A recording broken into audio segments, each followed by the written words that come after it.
Halo, kami dari kelompok 1 akan mempresentasikan mengenai penanganan kemacetan akibat rel kereta api di Jalan Urip Sumoharjo sampai Jalan Kimaja.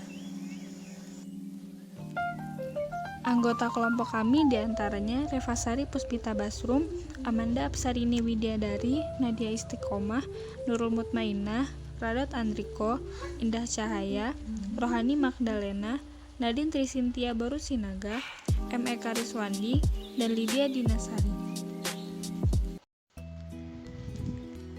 Di zaman yang semakin modern ini, teknologi yang maju dan berkembang menjadi salah satu aspek penting untuk memanifestasikan tujuan-tujuan untuk dirancang membentuk suatu negara yang maju dan berkembang. Infrastruktur menjadi salah satu aspek penunjang agar tercapainya cita-cita untuk menjadi negara maju. Mengetahui pentingnya infrastruktur, maka Indonesia perlu mengejar ketertinggalan pembangunan dari negara-negara lain, terutama dalam bidang transportasi.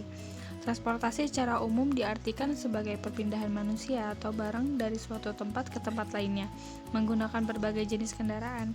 Jaringan transportasi dapat dibentuk oleh moda transportasi yang memiliki hubungan pakai saling terkait dalam sistem transportasi. Moda transportasi dibagi menjadi 3 berdasarkan wilayah jangkauannya, yaitu moda laut, moda udara, dan moda darat. Pada moda darat terdapat golongan-golongan yaitu transportasi pada jalan, angkutan pipa, angkutan gantung, dan kereta api.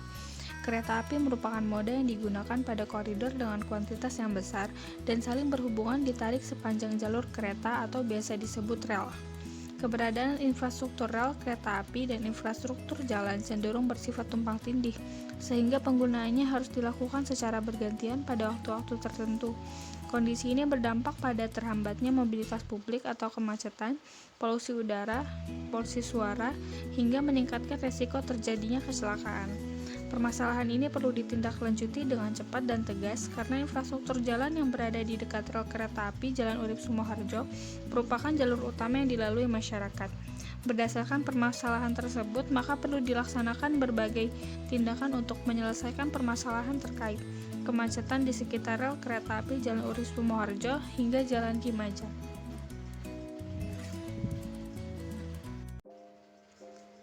Latar belakang dibuatnya laporan ini yaitu infrastruktur yang kurang memadai, transportasi dan sarana penunjang transportasi, serta kemacetan yang terjadi. Urgensinya adalah menghambat mobilitas masyarakat, jalur yang dijadikan jalan utama, Jalan Urip Sumoharjo yang dilalui masyarakat untuk melakukan berbagai aktivitas dan merupakan jalur kota madya tingkat 2, sedangkan jalan ini memiliki luas yang sempit. Dampak yang ditimbulkan diantaranya adalah kemacetan, kecelakaan, polusi suara, keributan kecil, dan mengganggu mobilitas masyarakat. Adapun tujuan dibuatnya laporan ini adalah untuk mengetahui gambaran umum wilayah di area Jalan Urip Sumoharjo Kimaja.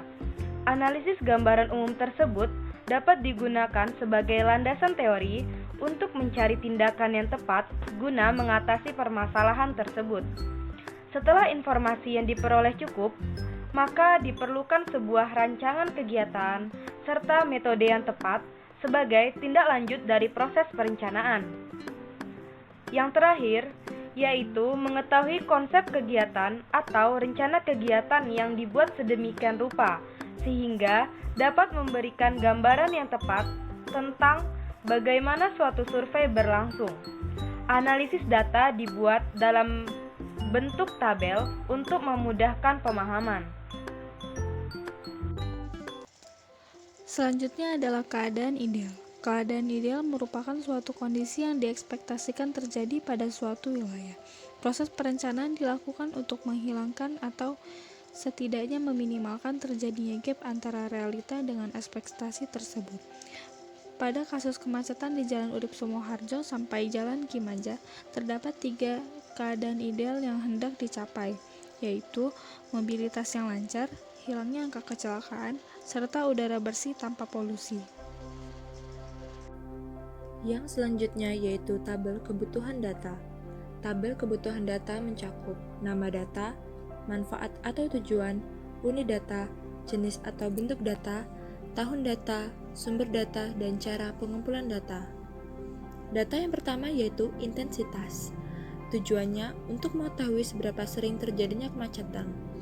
Unit datanya yaitu satu kecamatan. Bentuk datanya adalah deskriptif, tahun datanya 2020, sumber datanya video. Cara pengumpulan datanya yaitu observasi. Data yang kedua yaitu posisi geografis. Tujuannya untuk mengetahui letak geografis daerah terdampak kemacetan. Unit datanya kecamatan Kedaton.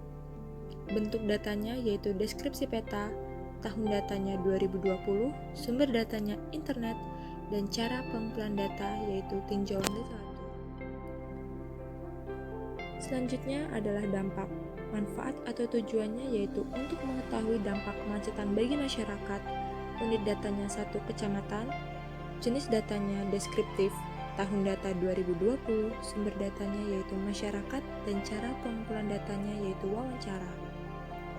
Selanjutnya, antisipasi masyarakat. Tujuannya untuk mengetahui antisipasi masyarakat sebelum kemacetan. Unit datanya satu kecamatan. Bentuk datanya deskriptif, tahun data 2020, sumber data masyarakat, cara pengumpulan data yaitu observasi atau wawancara.